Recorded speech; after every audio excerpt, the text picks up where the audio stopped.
Muy buen día para todos los estudiosos de preceptos. Saludos, besos, bendiciones para ustedes, para los suscriptores de este canal, para las personas que nos visitan por primera vez y también para nuestros amigos y familiares.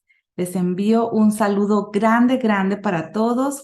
Como bien saben, hoy vamos a tener la clase de nuestra semana. Ya estamos en la semana número 12 de estudio bíblico y la porción de esta semana comprende el libro de Génesis, capítulo 47, versículo 28, hasta el capítulo 50, versículo 25. Y lleva por nombre Vallejí, que significa y vivió. Familia hermosa, en esta semana ya vamos a terminar nuestro primer libro. Vamos a concluir con el estudio del libro de Génesis. Esto es maravilloso. Así que vamos a dar inicio. Génesis 47, 28. Aquí vemos que dice que Jacob vivió 17 años en la tierra de Egipto. Así que los días de Jacob, los años de su vida fueron 147 años. Esto es lo que nos dice el primer versículo del estudio de esta semana. El tiempo de Jacob, que Jacob cuidó de su hijo José durante su infancia y juventud fueron 17 años. Y ahora vemos que José devuelve a su padre durante de la misma cantidad de años lo que él había recibido.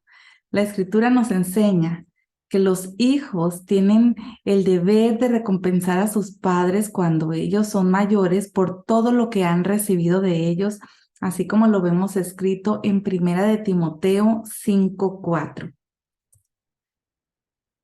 Más adelante en Génesis 47:29 dice que cuando a Israel se le acercó el tiempo de morir, llamó a su hijo José y le dijo: si he hallado gracia ante tus ojos, por favor, pon ahora tu mano debajo de mi muslo y trátame con misericordia y fidelidad. Por favor, no me sepultes en Egipto. Israel había aprendido de la importancia de jurar por la señal del pacto de circuncisión. Esto lo aprendió de su abuelo Abraham. En Génesis 24:2 lo podemos ver. En el primer caso que estamos viendo hoy, se trata de conseguir una novia para el hijo de la promesa, como lo vemos aquí en Génesis 24:2. Este hijo de la promesa es Isaac. Y en este caso, en Génesis 47, se trata de la importancia de no sepultar a Israel en Egipto. Estas dos cosas tienen una importancia vital para el cumplimiento del plan de salvación de nuestro Padre Celestial. Hay varias razones del por qué era tan importante que Israel no fuera enterrado en Egipto, sino en la tierra de la promesa. Y una de ellas es mostrar que la tierra del pueblo de Israel no es Egipto, no es el lugar de residencia. También otra cosa es evitar que los hijos de Israel vuelvan a Egipto para visitar la tumba del patriarca. En Deuteronomio 17:16 dice: jamás volverán ustedes por ese camino, hablando de no regresar a Egipto. Así que, bueno, pues era muy importante no dejar el cuerpo ahí para evitar que los egipcios también puedan cometer idolatría al patriarca. Y también el hecho de que estar en la tierra de Israel cuando llegue la resurrección con la venida del Mesías, para ellos era de vital importancia. En Génesis 47:30 leemos: cuando duerma con mis padres, me llevarás de Egipto y me sepultarás en el sepulcro de ellos. Haré según tu palabra, le respondió José. Cuando un justo está muerto, está durmiendo, está descansando. Las escrituras no nos dan un mensaje claro en cuanto a lo que sucede con el alma después de la muerte. Algunos textos dan a entender que no hay conciencia después de la muerte y otros indican lo contrario. La filosofía griega enseña que el alma es inmortal y eterna, y esa idea se ha infiltrado tanto en el judaísmo como en el cristianismo, pero eso no es lo que enseñan las escrituras. Y aquí en pantalla te estoy dejando unos versículos de Ezequiel 18:4, Salmo 22:29, Mateo 10:28, y también te voy a dejar aquí Hebreos 10:39. Dice, pero nosotros no somos de los que retroceden para perdición, sino de los que tienen fe para la preservación del alma. En Génesis 47:31, nosotros vemos que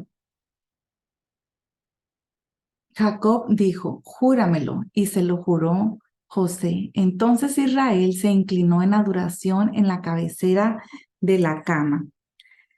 Jacob pidió que se hiciera un juramento para hacerlo más fácil para José pedir al faraón que se hiciera ese entierro en la tierra de Canaán. Y así el faraón vería que la iniciativa no salió de José, sino de Jacob mismo, lo cual haría un mayor impacto, especialmente el hecho de ser por medio de un juramento.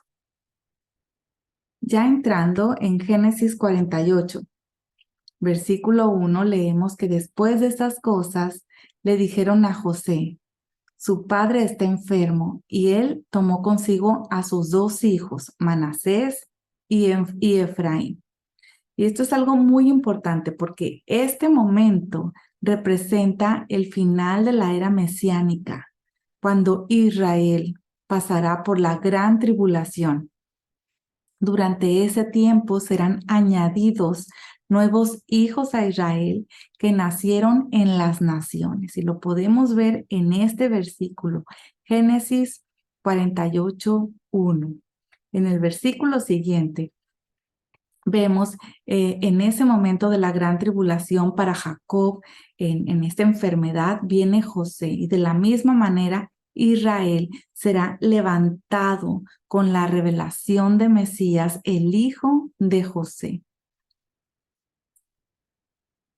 En Génesis 48:3-4, nosotros leemos que Jacob dijo a José, el Dios Todopoderoso se me apareció en luz en la tierra de Canaán, me bendijo y me dijo, yo te haré fecundo y te multiplicaré, y haré de ti multitud de pueblos, y daré esta tierra a tu descendencia después de ti en posesión perpetua. Cuando esto pasó, Jacob ya tenía 11 hijos y una hija. Recuerden a Dina. Jacob entendió el mensaje del Padre Celestial como que tenía que tener más hijos. Leamos el texto de Génesis 35:11. Dice, yo soy el Dios Todopoderoso, sé fecundo y multiplícate. Una nación y multitud de naciones vendrán de ti y reyes saldrán de tus entrañas. Una nación hace una referencia a Benjamín que iba a nacer por Raquel, pero como se murió Raquel, ya no podía tener más hijos con ella. La manera de poder cumplir la segunda parte de la instrucción divina acerca de la multitud de naciones era adoptar a los 2 hijos de José, que es lo que estamos viendo aquí en este capítulo de Génesis 48.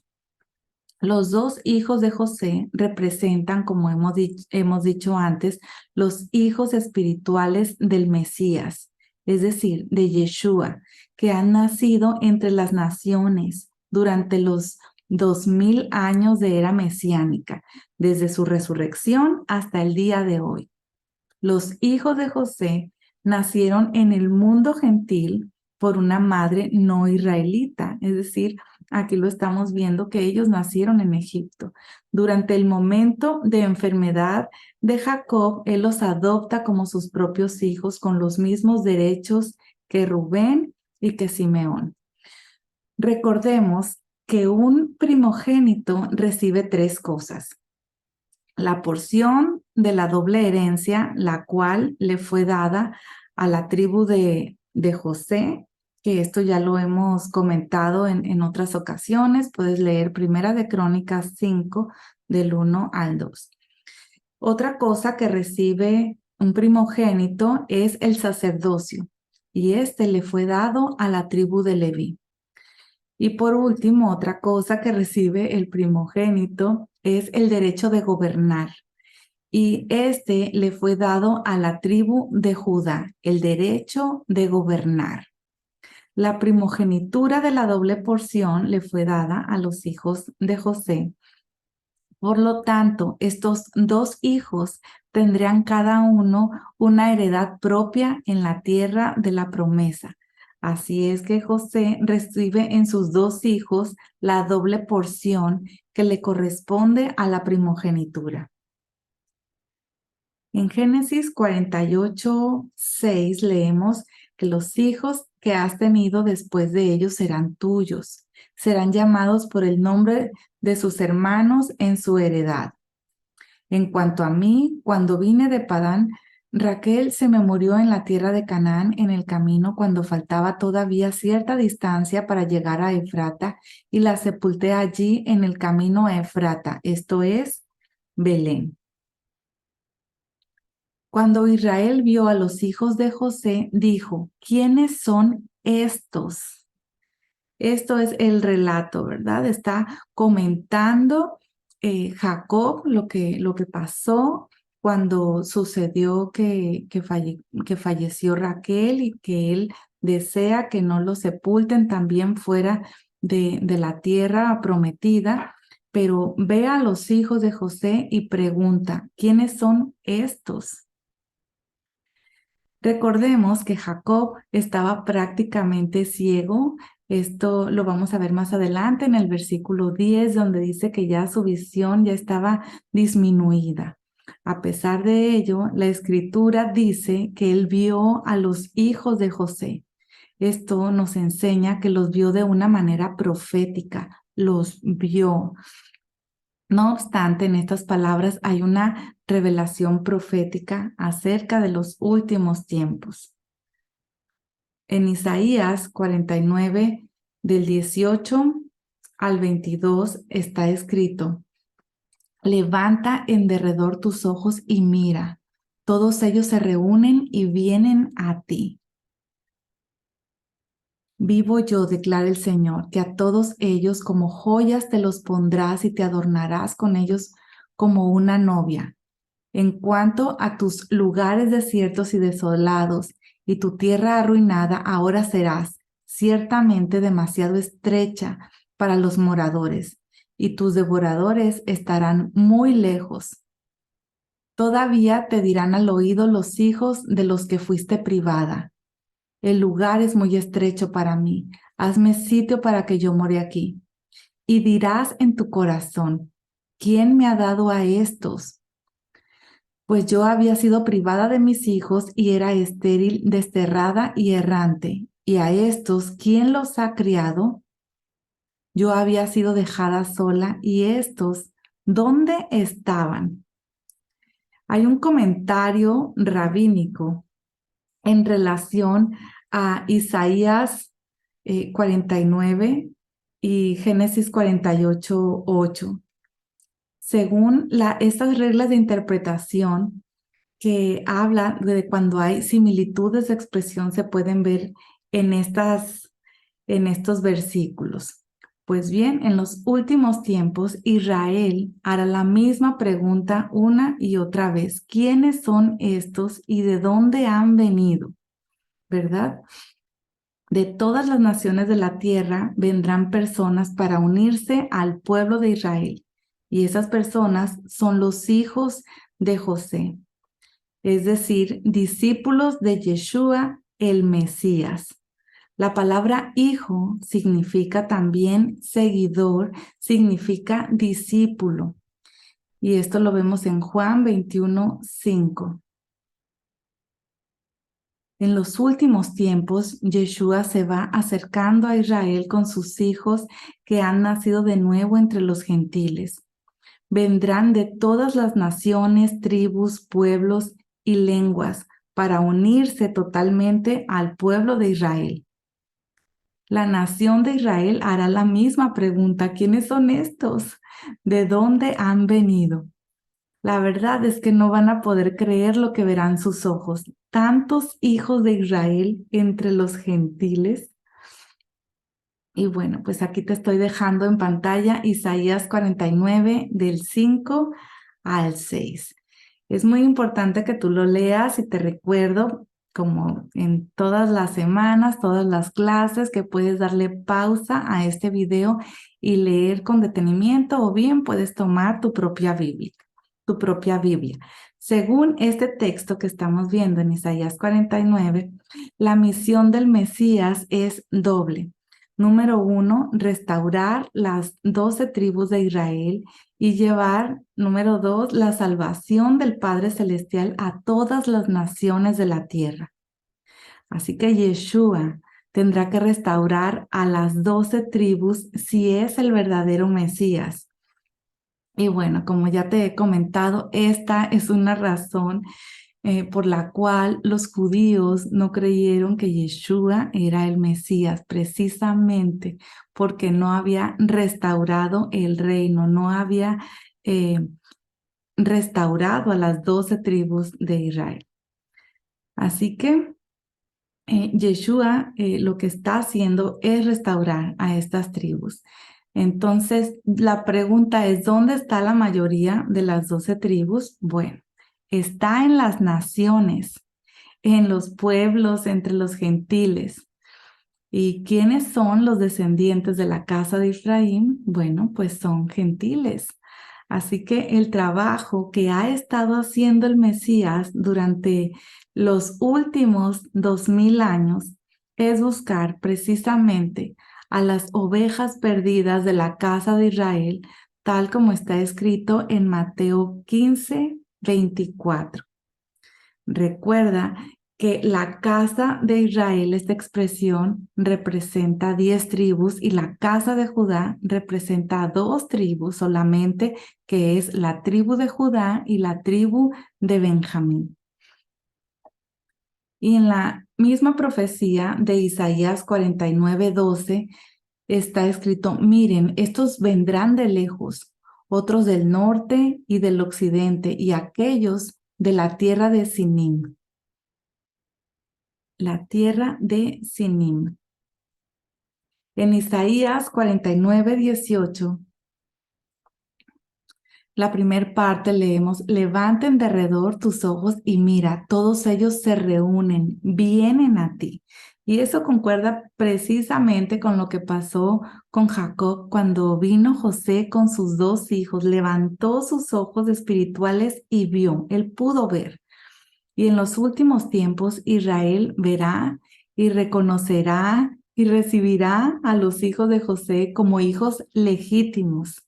Israel estaba ciego y no veía estos hijos durante mucho tiempo, pero en relación con la revelación del Mesías se le abrirán los ojos proféticos para ver a sus hijos nacidos por el Mesías entre los gentiles. En Apocalipsis 7:9 leemos: después de esto miré y vi una gran multitud que nadie podía contar, de todas las naciones, tribus, pueblos y lenguas. Qué hermoso, ¿verdad? Y en Apocalipsis 7, del 13 al 14, leemos: estos que están vestidos con vestiduras blancas, ¿quiénes son y de dónde han venido? La misma pregunta, ¿verdad? La misma pregunta. Y le respondí: Señor mío, usted lo sabe. Y él me dijo: estos son los que vienen de la gran tribulación. La gran tribulación, lo que hemos estado hablando, la tribulación de Israel, cuando él estaba enfermo. En este texto encontramos 4 cosas que concuerdan con el pasaje que estamos estudiando ahora en Génesis. Dice, miré y vi. Él vio, ¿verdad? Esto lo vemos aquí en Apocalipsis. Dice también de las naciones. Aquí está, mis hijos que me han sido dado aquí, que Dios me ha dado aquí. ¿Quiénes son y de dónde han venido? ¿Quiénes son estos, verdad? También esto lo vemos en Génesis 48:8.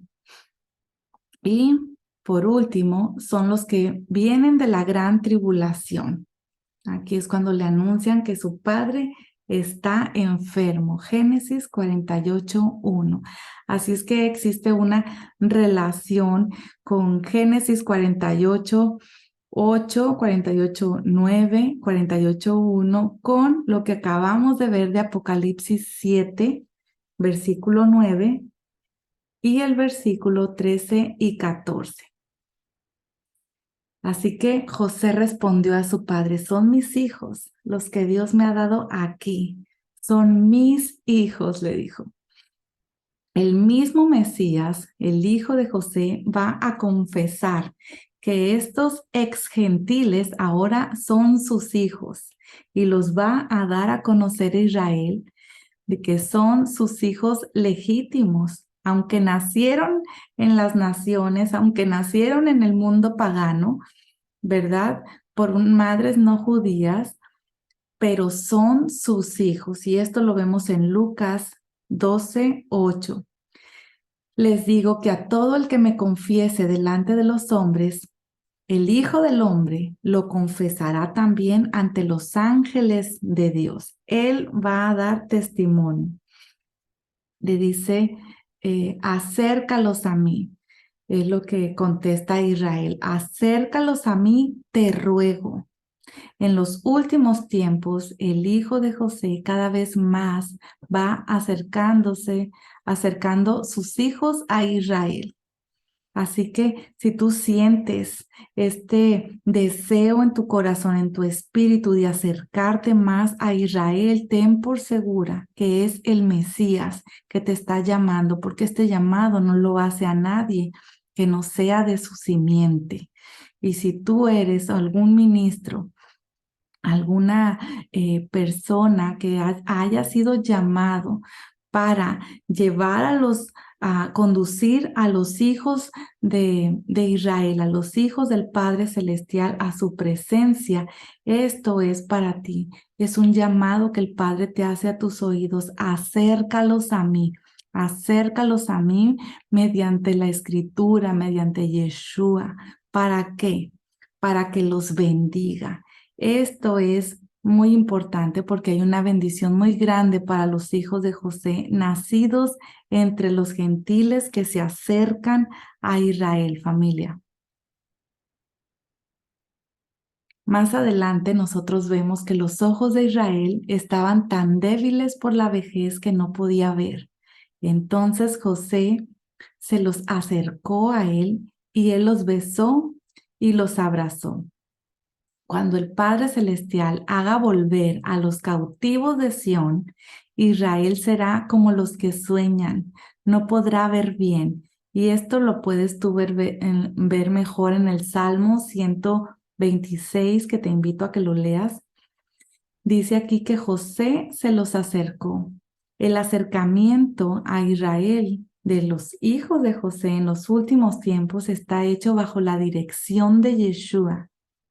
Según la Escritura, José es el que acerca a sus hijos a Israel en los últimos tiempos. No es Judá el que está acercando a estos hijos que nacieron en otras naciones.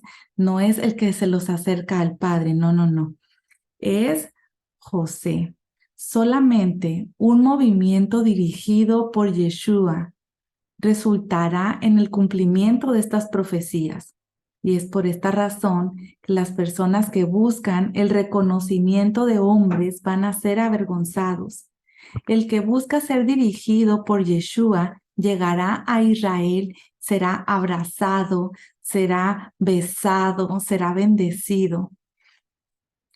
Alrededor de estas dos tribus, de la tribu de Judá y de la tribu de Efraín, es que gira toda la historia de salvación, no solamente alrededor de los judíos, sino también alrededor de los descendientes de Efraín, que fueron totalmente asimilados entre los gentiles después de la invasión de Asiria en el año 722, antes de la era común. Efraín es la tribu más importante de las 10 tribus que constituyeron el reino del norte, la casa de Israel, esas 10 tribus. Es por esto que Efraín representa al resto de las 10 tribus. Y en los últimos tiempos, Efraín será reunido con Judá para ser un solo pueblo bajo el gobierno del Mesías, bajo el gobierno de Yeshua. Y esto lo vemos escrito en Ezequiel 37, del versículo 15 al 28. Así que, familia hermosa, te voy a pasar estas láminas para que tú las leas y también que recordemos siempre que cuando los profetas hablan de Israel, está haciendo mención de las 10 tribus que están entre las naciones. Cuando hace mención de la casa de Israel, solamente son 10 tribus. Cuando hace mención del reino de Israel, bueno, son las 12 tribus, ¿verdad? Y cuando hace mención de la casa de Judá, bueno, pues son dos tribus, la tribu de Judá y la tribu de Benjamín.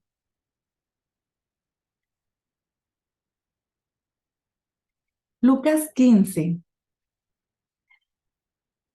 habla el padre que tiene 2 hijos. Esto ya lo hemos visto anteriormente, pero si tú estás visitando este canal por primera vez, yo te invito a que leas la parábola del hijo pródigo que está en Lucas 15. Se habla del padre que tiene 2 hijos. El hijo mayor representa a los judíos que están cerca del Padre Celestial. El hijo menor representa a Efraín, el hijo menor de Jacob. El Efraín es la cabeza de las 10 tribus que salió de los gentiles y salió a los gentiles, mejor dicho, y desperdició su herencia israelita entre las naciones. Ahora está volviendo a casa, pero el hijo mayor, el judío, no quiere recibirlo porque el hijo pródigo, ¿verdad? El hijo menor está confesando a Yeshua como el Mesías de Israel. Entonces el hijo mayor no puede aceptar eso y no quiere recibirlo. Y ahí está el hijo pródigo, ahí está Efraín, con toda su manera de vivir de acuerdo al mundo, con un montón de costumbres cristianas, paganas, muy arrepentido y con olor a cerdo. Y el hijo mayor, por su parte, no quiere entrar a la fiesta que el padre está dando por causa del regreso del hijo menor.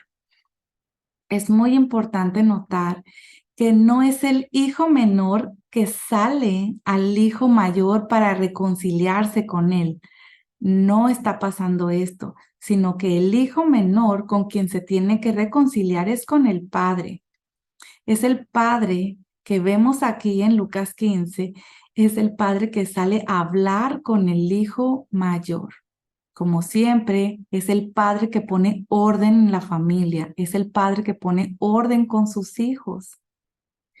Así que no hay que doblegarse o someterse a doctrinas antimesías para poder ser aceptados dentro del pueblo de Israel.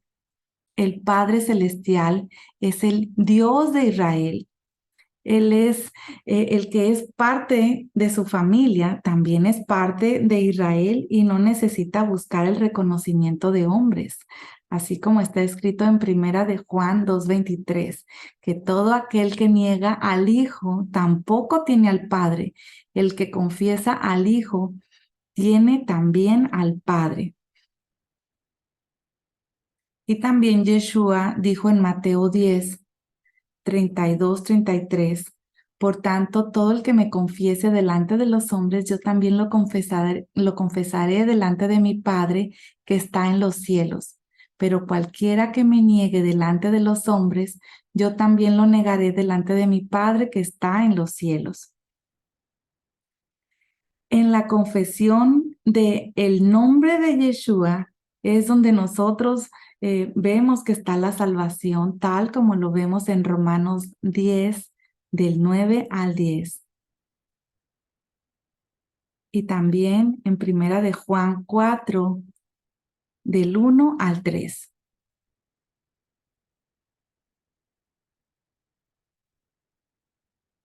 Y en Primera de Juan 4:15 dice, todo aquel que confiesa que Yeshua es el Hijo de Dios, Dios permanece en él y él en Dios.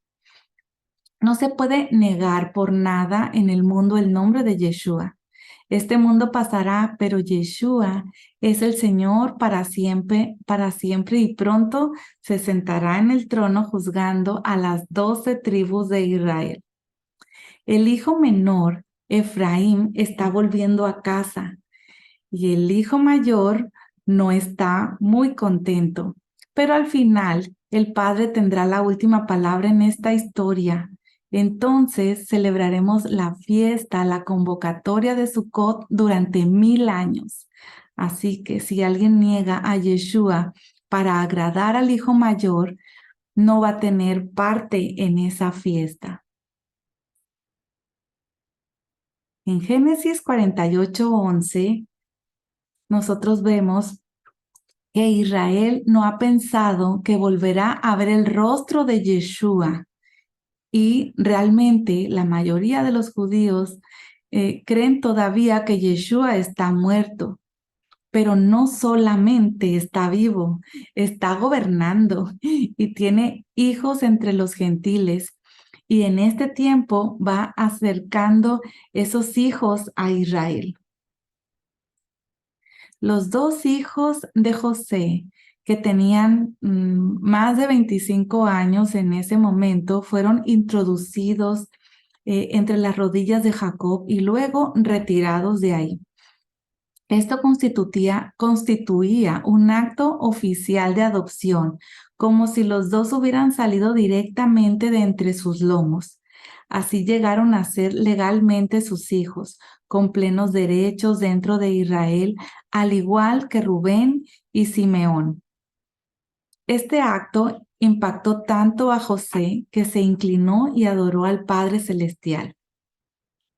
En los versículos del 9 al 12 muestran la adopción de estos hijos dentro de Israel, y los versículos del 13 al 22 hablan de la bendición de que estos dos hijos recibieron por su padre.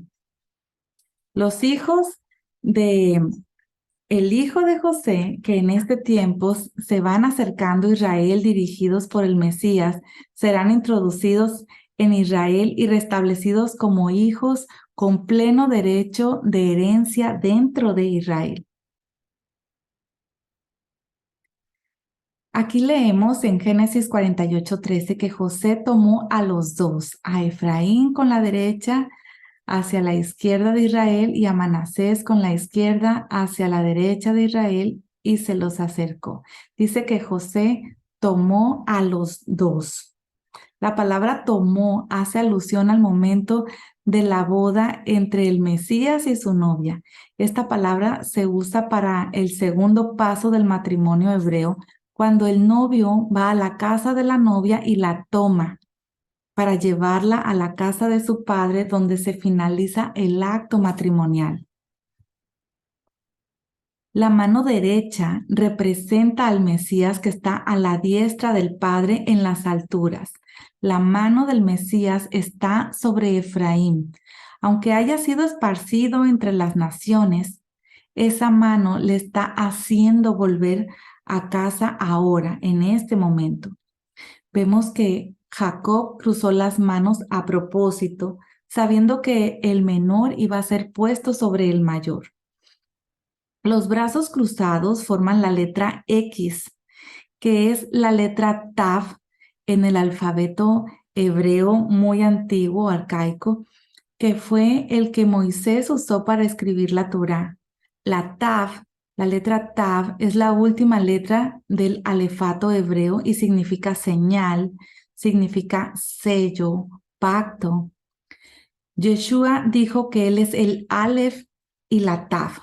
Por supuesto que él no dijo que yo soy el alfa y la omega, porque esto es un alfabeto griego. Él, lo que él reveló, yo soy el Aleph y la Tav, lo cual implica que el Mesías es el inicio y el final de la escritura dada en el cielo. El Mesías es la Tav, lo cual también significa que él va terminando la obra del Padre Eterno. Él mismo es la señal y ha sellado el pacto entre el Eterno e Israel con su propia sangre. Así que lo que hubo entre Israel y los hijos de José fue una de las señales del Mesías que ha terminado la obra del Eterno. La X, la Tav, el Mesías Yeshua es la razón por la que los hijos nacidos en el mundo gentil pueden volver a casa y ser bendecidos por Israel. La Tab es también el símbolo del madero donde tuvo que morir el hijo de José para reconciliar al mundo con el Padre. De esta manera vemos que entre el Padre y los hijos del hijo de José está en la muerte del Mesías. Ese es el lugar de bendición para el mundo. Ese es el lugar de reconciliación entre los hijos de Israel y el Padre Eterno.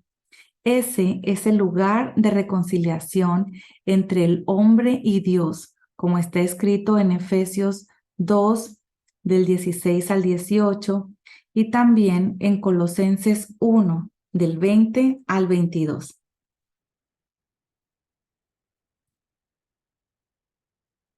En Génesis 48, del 15 al 16, dice que Israel bendijo a José y dijo: el Dios delante de quien anduvieron mis padres, Abraham e Isaac, el Dios que ha sido mi pastor toda mi vida hasta este día, el ángel que me ha rescatado de todo mal, bendiga a estos muchachos y viva en ellos mi nombre.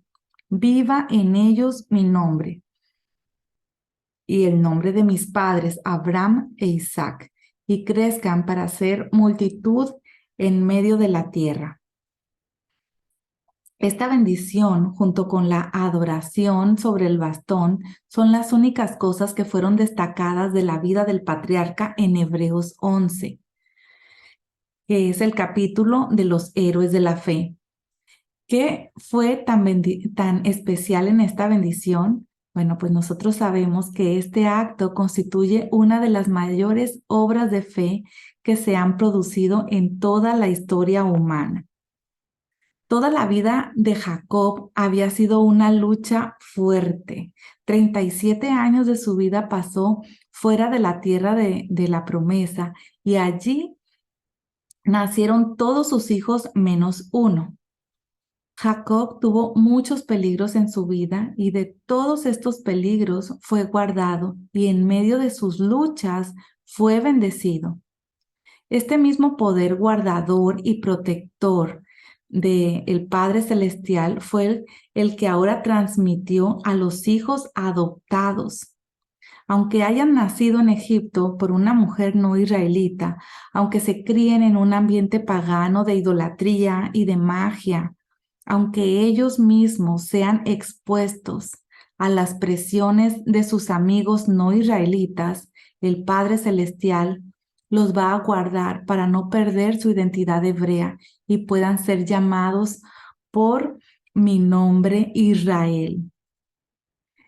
Esta oración se cumplió en Egipto y las dos tribus, Efraín y Manasés, habían crecido muchísimo y habían guardado también su identidad de tribu antes de la gran salida. Sin embargo, hay un poder en esta bendición para el tiempo actual, que a pesar de que las tribus se hayan perdido, dispersado entre las naciones, hayan perdido la identidad serán rescatados en este tiempo para que vuelvan y recuperen su verdadera identidad. En Génesis 48:17 podemos ver aquí que el orden profético tiene preferencia sobre el orden natural. Manasés llegó a ser un pueblo, una tribu grande dentro de Israel con un territorio inmenso en los dos lados del río Jordán. En el censo que vamos a ver más adelante, Números capítulo 1, Manasés es la tribu más pequeña, pero según Números 36:24 hay un aumento del 64% de su población durante los 38 años en el desierto. Fue la tribu que más crecía durante ese tiempo. También llegó a ser grande por el juez Gedeón, que surgió de Manasés. Esto lo puedes ver en Jueces capítulos 7 y 8. Pero Efraín sería mayor. De él salió Josué, el sucesor de Moisés. Efraín recibe también la palabra de que llegará a ser plenitud de naciones. En hebreo es Melo Hagoyim. Literalmente dice, y su descendencia será plenitud de las naciones, será plenitud de los gentiles. Hay un lugar más en las Escrituras donde aparece la misma expresión y es en Romanos 11, del 25 al 26. Y de este texto se sacan varias conclusiones. La primera es que solo una parte de Israel ha sido endurecida durante un tiempo limitado. No se trata de todo Israel ni para siempre. 2. Esto es un misterio, es decir, que es parte del plan divino para la salvación del mundo, que es difícil de entender. 3. La plenitud de los gentiles tiene que entrar en esa salvación que pertenece a Israel. 4. La salvación de todo Israel depende de la entrada de la plenitud de los gentiles. 5. Todo Israel incluye no solamente el pueblo judío, sino también la plenitud de los gentiles. 6. La impiedad será quitada de Jacob, es lo que dice. Es decir, que son las 12 tribus, no solamente los judíos que representan 2 tribus de Israel, que son Judá y Benjamín y posiblemente Leví también. Así que este plan de salvación del Padre Eterno es uno de los misterios más maravillosos. Y bueno, te voy a invitar de nuevo a que leas Primera de Reyes 12, y porque ahí se ve cómo el reino se dividió en 2 naciones. Y esto ocurrió en el territorio de Efraín, en la ciudad de Siquem, que fue entregado a José, según lo que vemos en Génesis 48:22. Efraín llegó a ser la tribu principal para el reino del norte cuando ya se dividieron en 2, ¿verdad? En reino del norte, reino del sur. Bueno, pues Efraín llegó a ser la tribu principal para este reino, el reino del norte. Y el primer rey de las 10 tribus del norte fue Jeroboam, que es de la tribu de Efraín. Y esto lo vemos en Primera de Reyes 11:26 y también el versículo 28. Desde ese día en adelante ha habido división entre las 2 casas del reino de Israel. Te estoy dejando aquí unos versículos en pantalla, pero tú puedes leer más versículos en relación con esto. Puedes leer el capítulo completo. Pero volviendo a esta división, debemos de entender que vino del Padre Eterno y es muy importante que leas el capítulo completo de Primera de Reyes 12 y también Segunda de Crónicas 10. Esta división vino del Padre Eterno y este es uno de los misterios del plan divino de salvación para todo el mundo que está en las naciones. El reino del norte se paganizó rápidamente con la introducción de una religión sincretista. Hubo mezclas y lo podemos ver aquí en Primera de Reyes del 12, del 28 hasta el versículo 33.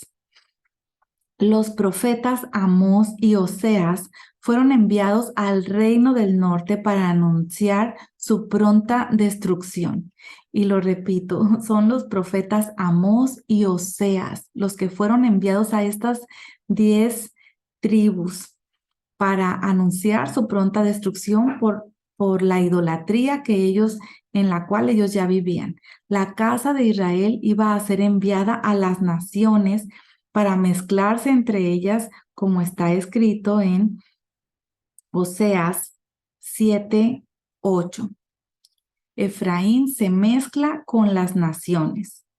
También te voy a dejar este versículo de Levítico 26:33, Salmo 106, del 26 al 27, y Oseas 1, del 4 al 5.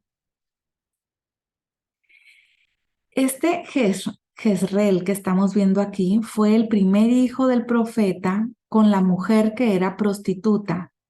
El matrimonio entre el profeta y esta mujer refleja el pacto entre la casa de Israel, las 10 tribus del norte y el Padre Celestial. El primer hijo fue llamado Jezreel, que significa Dios sembrará. Así que los hijos de la casa de Efraín eran las semillas para la siembra que Dios iba a esparcir entre las naciones, tal como ya lo hemos leído en Mateo 13, versículo 3. También el versículo 39, te lo dejo en pantalla. Así es que cuando leemos Oseas 1, 6, 7, lo que estamos leyendo es que ella concibió otra vez y dio a luz una hija, y el Señor le dijo, ponle por nombre Lo Ruama. Ninguna compasión, dice, porque ya no me compadeceré de la casa de Israel, de la casa de Israel. Recuerda que cuando vemos en los profetas casa de Israel se está refiriendo a las 10 tribus. Aquí no está incluyendo a la tribu de Judá, no está incluyendo a los judíos ni a la tribu de Benjamín tampoco. Pues no los perdonaré jamás, pero me compadeceré de la casa de Judá. ¿Es de quién se va a compadecer el Padre Celestial? De los judíos. Los judíos son llamados la tribu de Judá y la tribu de Benjamín. Y los salvaré porque el Señor su Dios, por el Señor su Dios, y no los salvaré con arco, ni con espada, ni con batalla, ni con caballo, ni con jinete, dice el Padre Celestial, ¿verdad? Así que bueno, pues te lo voy a dejar completo hasta el versículo 11. El profeta aquí, lo que estamos leyendo en Oseas, lo que hace es describir el plan de nuestro Padre Celestial para la casa de Israel, es decir, las 10 tribus. Primero, la casa de Israel será rechazada, luego se convertirá en una cantidad tan grande que no se puede contar como la arena del mar, lo cual indica que están dentro de las naciones del mundo. Luego se habla de una restauración de la identidad israelita en el mismo lugar donde fueron rechazados en la tierra de Israel. Esto será el resultado de una unificación entre los hijos de Judá, es decir, los judíos, que nunca perdieron su identidad, y los hijos de Israel, que hayan dejado su identidad gentil en los últimos tiempos. Juntos reconocerán a Yeshua como el Mesías.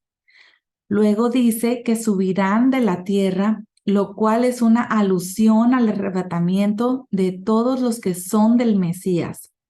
como el día de Jezreel, el día de la siembra de Dios, era grande. Los hijos de Israel están entre todas las naciones gentiles y desde allí serán arrebatados para encontrarse con el Mesías cuando vuelva, ¿verdad? En su segunda venida.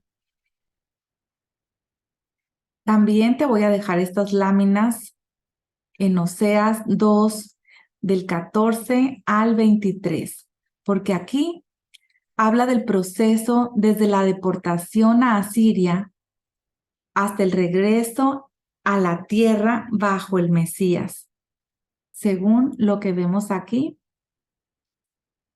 en Oseas 2, del 14 al 23. Y también en Amós 5, del 1 al 2, podemos leer: oigan esta palabra que yo pronuncio como lamentación sobre ustedes, casa de Israel. Es decir, las 10 tribus que ahorita están dispersas entre las naciones. Ha caído, no volverá a levantarse la Virgen de Israel. Abandonada yace en su tierra, no hay quien la levante. En Amós 8:2 está escrito: y él me preguntó, ¿qué ves, Amós? Una canasta de fruta de verano, respondí. Entonces el Señor me dijo: ha llegado el fin para mi pueblo Israel, ya no volveré a dejarlos sin castigo, ¿verdad? Habla de las 10 tribus. Como bien sabemos, este profeta fue enviado al reino del norte, que son las 10 tribus que están dispersas entre las naciones. Y bueno, pues también te dejo Amós 9, del 8 al 15 para que tú lo leas en casa. La casa de Israel no recibió ninguna compasión con la invasión asiria en el año 722, antes de la era común, sino que fue totalmente destruida como nación. Las 10 tribus fueron llevadas a los países que están ubicados al norte de Israel. Esto lo puedes ver en Segunda de Reyes 17:6. De allí se esparcieron por todo el mundo. Sin embargo, se pueden encontrar rastros claros de varias de las diferentes tribus en los países noroccidentales de Europa y también en Norteamérica. Te voy a dejar también Zacarías 10, del 3 al 12.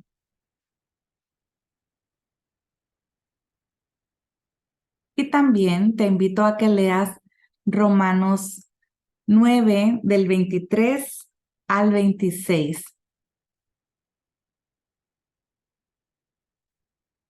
Porque aquí el apóstol Pablo está usando los textos de Oseas 2:23 y el texto de Oseas 1:10, que fueron dados para la casa de Israel en referencia a los gentiles.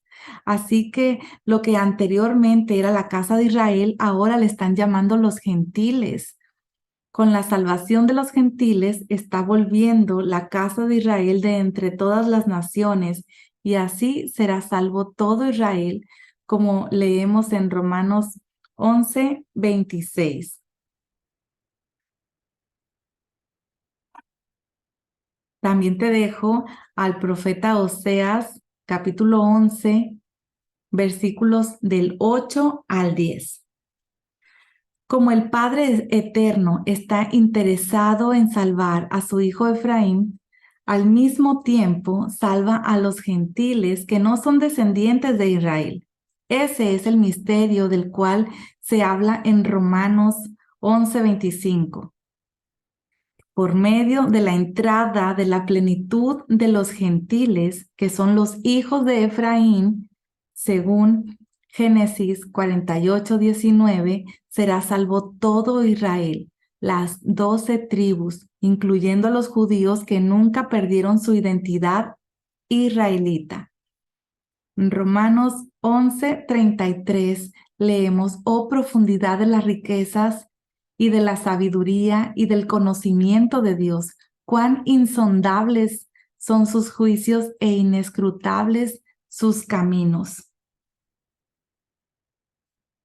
En Génesis 48:20, esta bendición se pronuncia cada que se recibe el día del Señor. Cuando el padre de familia bendice a sus hijos en la mesa de Shabbat, al poner sus manos sobre la cabeza de cada uno de ellos, pronuncia esas palabras. Estos dos hijos de José fueron puestos como ejemplo para todos los hijos de Israel y se destacan varias razones.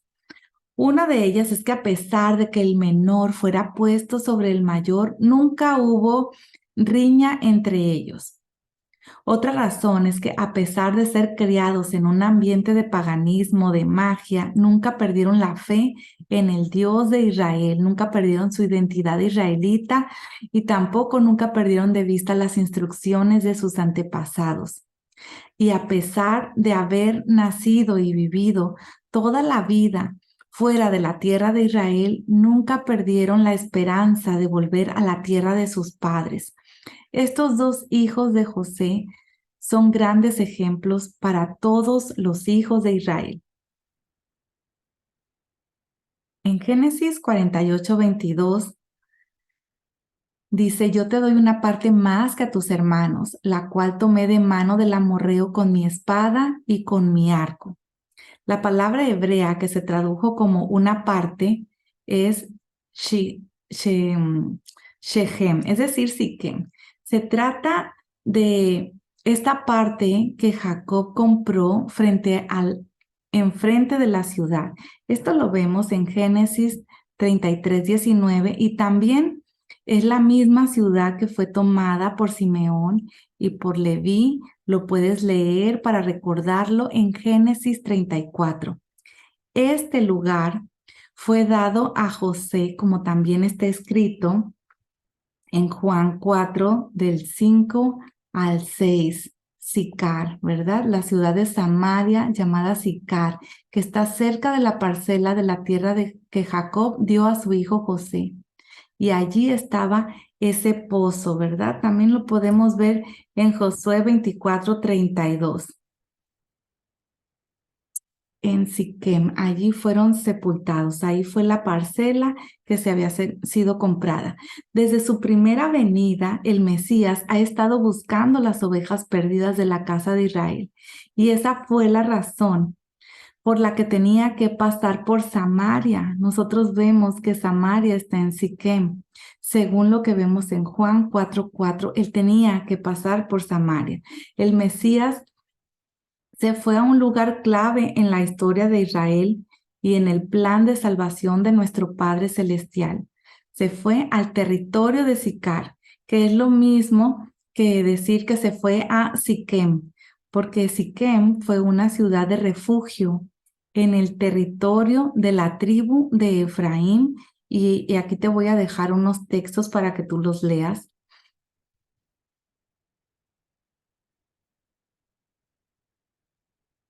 Allí fue dividido el reino en Siquem. De hecho, fue la primera capital del reino del norte. Lo puedes ver en Primera de Reyes 12:25.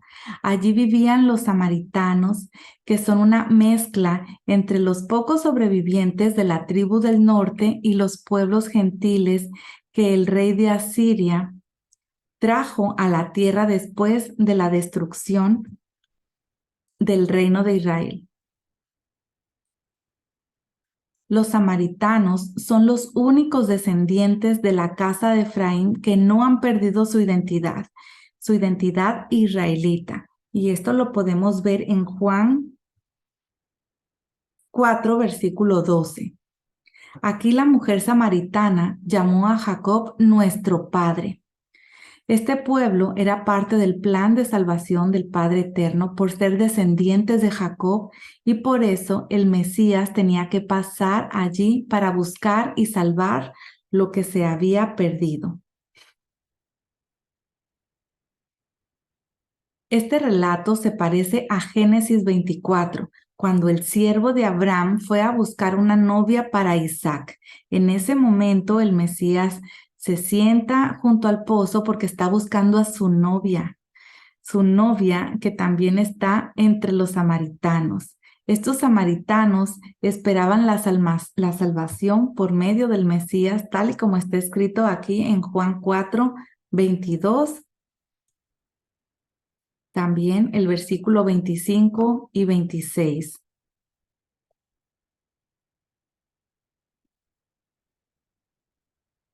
Aquí hay una similitud de expresiones con Génesis 48:8, donde dice que Jacob vio a los hijos de José.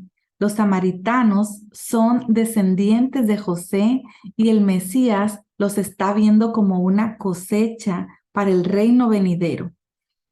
Esto lo vemos escrito en Juan 4, del 39 al 42. Dice, y de aquella ciudad muchos de los samaritanos creyeron en él por la palabra de la mujer que daba testimonio diciendo, él me dijo todo lo que yo he hecho, de modo que cuando los samaritanos vinieron, rogaban que Jesús se quedara con ellos y él se quedó allí 2 días. 2 días se quedó ahí. Muchos más creyeron por su palabra y decían a la mujer, ya no creemos por lo que tú has dicho, porque nosotros mismos le hemos oído y sabemos que este es en verdad el Salvador del mundo. Yeshua se quedó 2 días en Siquem y esos 2 días que corresponden a los 2000 años que ahora el Mesías ha estado buscando en el mundo gentil a los descendientes de las 12 tribus de Israel junto con los demás gentiles para salvarlos. Aquí vemos en este texto que está hablando Jacobo y él está citando al profeta Amós, capítulo 9, versículos 11 y 12. Está hablando sobre la reedificación del tabernáculo de David. Se refiere a la restauración del gobierno de la casa de David. Es de lo que está hablando. Aquí tienes la cita de Amós 9, del 11 y del 12. Cuando Yeshua vino por primera vez, fue iniciada esta obra de reedificación, tal y como está escrito en Lucas 1, del 32 al 33. Dice, este será grande y será llamado Hijo del Altísimo, y el Señor Dios le dará el trono de su padre David y reinará sobre la casa de Jacob para siempre y su reino no tendrá fin. Con esta venida del Mesías se abrió la puerta para que los gentiles pudieran ser parte del pueblo que ha sido tomado para el nombre del Eterno. La palabra griega que se tradujo en Hechos 15:14 de entre, ¿verdad? Esta palabra es ex y significa fuera de, salido de. Esta misma palabra también la vemos en Hechos 15:23. Se trata de que los que han creído en el Mesías de entre las naciones son ex gentiles. Ahora son pueblo para su nombre, es lo que dice la Escritura. Es decir, que ya no son gentiles en su identidad espiritual, sino parte del pueblo de Israel. Y aquí te voy a dejar varias citas, porque verdaderamente cuando hemos recibido a Yeshua en nuestra vida y cuando se nos ha sido revelado que somos parte del pueblo de Dios, que somos conciudadanos, que somos ciudadanos del reino de los cielos, conciudadanos junto con Yeshua, el expresar que somos gentiles hace una clara referencia a que no hemos entendido nada, ¿verdad? Que ya, si una persona dice que tiene a Yeshua en su vida, en su corazón y que forma parte del pueblo de Dios, pero a sí mismo se llama gentil, realmente no lo ha comprendido, no lo ha comprendido y por eso te estoy dejando unas citas aquí que son en Efesios, en Primera de Corintios también Y también te voy a dejar una cita que está en Apocalipsis 5, del 9 al 10. En Génesis 49:1, nosotros vemos que dice: entonces Jacob llamó a sus hijos y dijo: reúnanse para que les haga saber lo que les ha de acontecer en los días venideros. En la bendición de Jacob encontramos mensajes proféticos que revelan el futuro de cada tribu, incluso hasta el momento de la venida del Mesías. Y encontramos tres características en el mensaje de Jacob para cada uno de sus hijos. La primera es la identidad y el carácter de la tribu. 2, el desarrollo histórico de cada tribu. Y 3, los sucesos de los últimos tiempos. Para Rubén, vemos que él seguía siendo el primogénito de Jacob en cuanto a todas las genealogías, pero esto nos enseña que hubo arrepentimiento en él por haber pecado con la concubina de su padre. Sin embargo, por su pecado, perdió la primogenitura, es decir, perdió la doble porción de la herencia, el sacerdocio, la monarquía. Esto ya no vino a formar parte de su identidad como tribu. También vemos a Simeón y a Leví, que la ira de ellos fue maldecida. No fueron maldecidos ellos mismos, sino la violencia entre ellos, porque la violencia trae maldición sobre una nación. La tribu de Simeón fue en la brecha para pecar en el asunto de Baal Peor. Esto lo vemos en Números 25, del 6 al 14, y también en Números 26:1, que de cualquier manera lo vamos a ver cuando lleguemos a ese libro de las Escrituras. Pero por eso su tribu bajó un 63%, de 59,300 a 22,200 entre los censos que se encuentran en Números 1 y en Números capítulo 26. También vemos que Simeón no tuvo su propio territorio en la tierra, sino que sus tierras estaban dentro de la tribu de Judá. Esto lo vemos en Josué 19:1. Leví tampoco tuvo un territorio propio en la tierra, sino que fue repartido en 48 ciudades por todo el país. En Génesis 49, del 8 al 12, vemos que se habla de la tribu de Judá. Y bueno, pues aquí hay varias palabras claves en esta profecía que hacen referencia al Mesías. Por ejemplo, decir: a ti, hijo mío, ha subido, cuando fue atado, cuando habla de la vid, del pollino, sus vestiduras, la sangre, el vino, y todo esto habla de la primera venida del Mesías, que vino de la tribu de Judá, vino de los judíos. La mano de Judá estaba en la cerviz de los enemigos por medio del rey David, según lo que vemos también en 2 de Samuel 22, del 38 al 41. Y esta profecía se cumplió también con la primera venida del Mesías, cuando todos los malos espíritus fueron derrotados, así como está escrito en Colosenses 2:15. La palabra de Jacob sobre Judá cumplirá finalmente con la segunda venida del Mesías, cuando todos los enemigos serán puestos debajo de sus pies, así como está escrito en 1 Corintios 15:25. Dice aquí en Génesis 49, del 8 al 9, se inclinarán a ti los hijos de tu padre. Y esto se cumplió en los reyes de David y Salomón, pero se cumplirá finalmente en la segunda venida del Mesías. También se le menciona a Judá como cachorro de león es Judá, se echa como león. Nosotros sabemos que Yeshua es el león de Judá, como está escrito en Apocalipsis 5:5. El cetro no se apartará de Judá, ni la vara, dice, de gobernante de entre sus pies hasta que venga Silo, y a él sea dada la obediencia de los pueblos. Silo es una referencia al Mesías.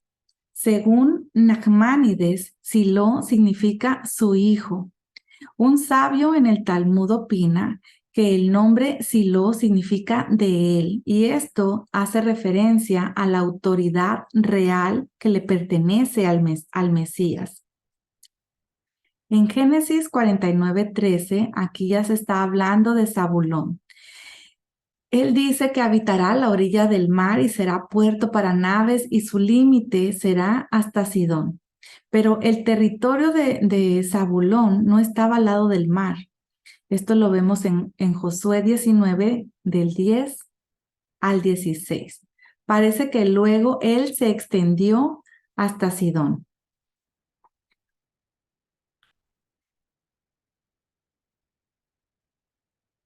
En Génesis 49, 14 y 15, aquí ya está hablando de Isaacar.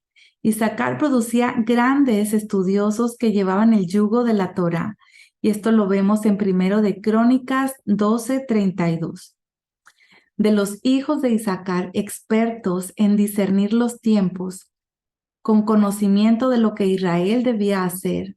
Sus jefes eran 200 y todos sus parientes estaban bajo sus órdenes. Más adelante vemos sobre la palabra que se le da a la tribu de Dan.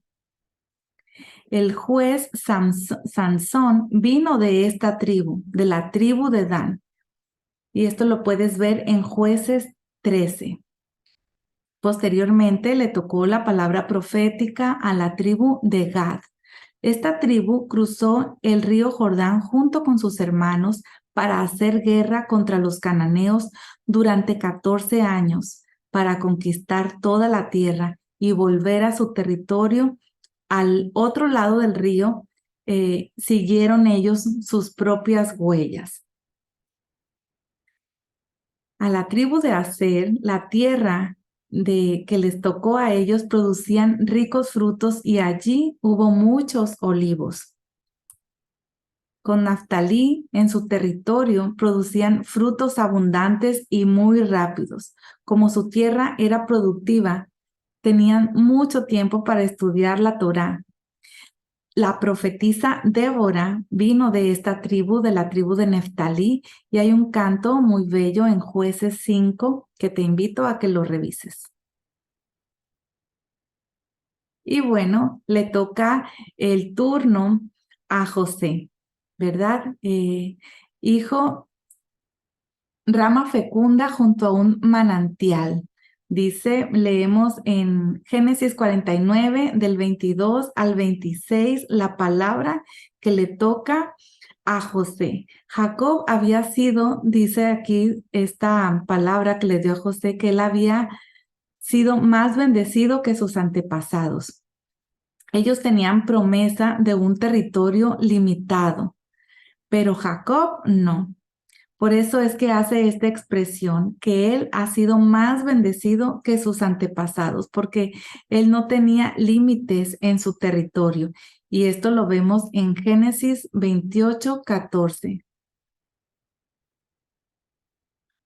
Más adelante vemos el turno de la tribu de Benjamín como lobo rapaz.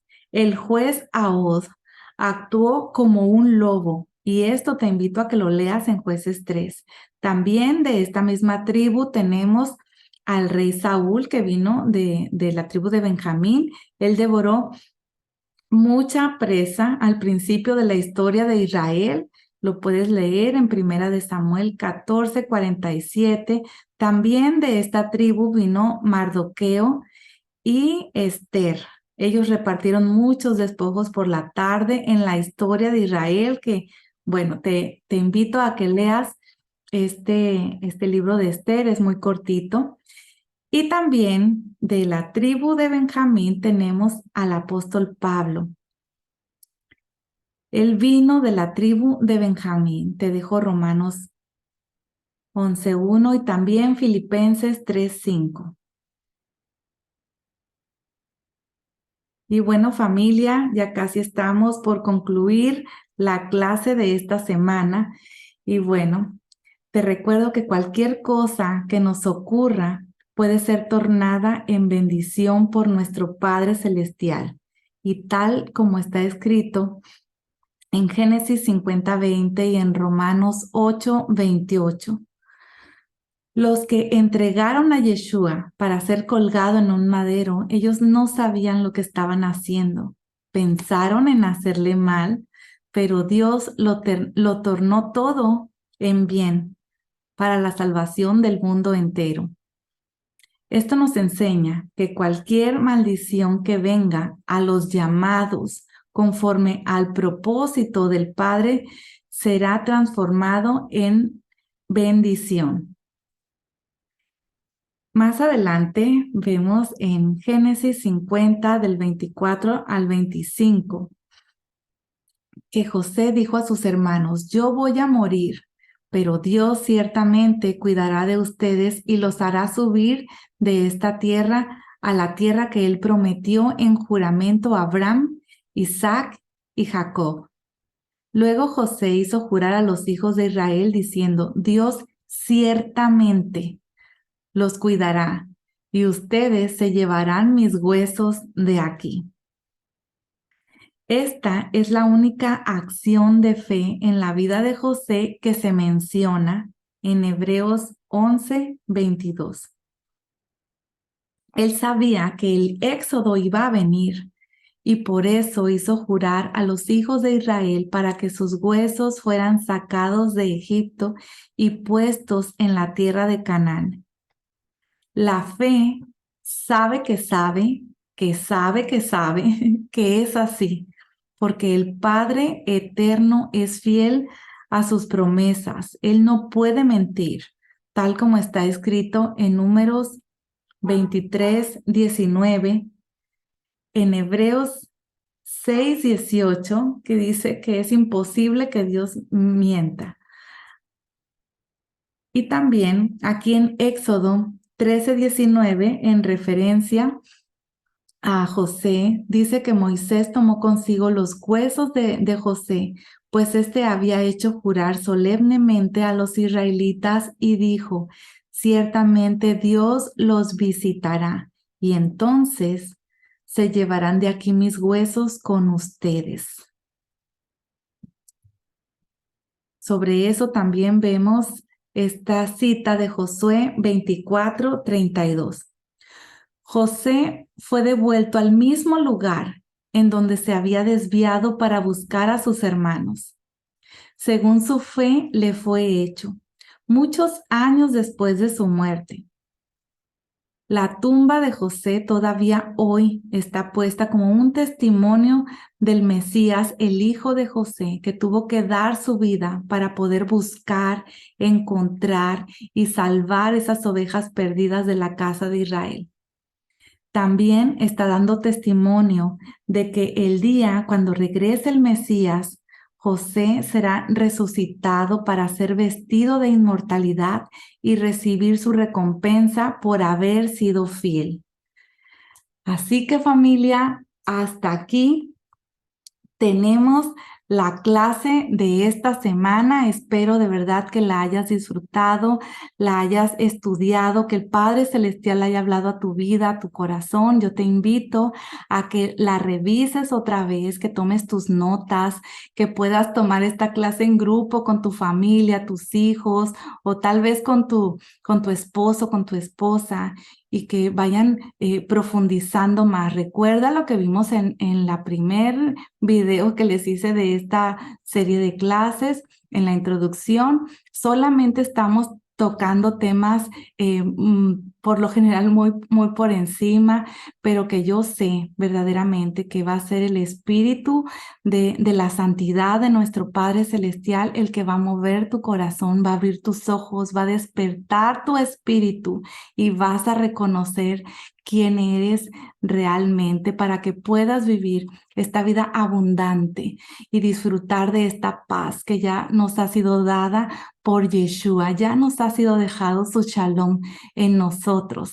Así que bueno, pues de mi parte es todo. Les envío saludos, besos, bendiciones para todos y te invito a que des un like como apoyo a estas clases que estamos dejando aquí para todos ustedes, que puedas dejar un comentario, que puedas dejar un saludo y si es tu deseo y tienes libertad de hacerlo, puedas compartir este video en tus redes sociales. Saludos para todos. Bye bye.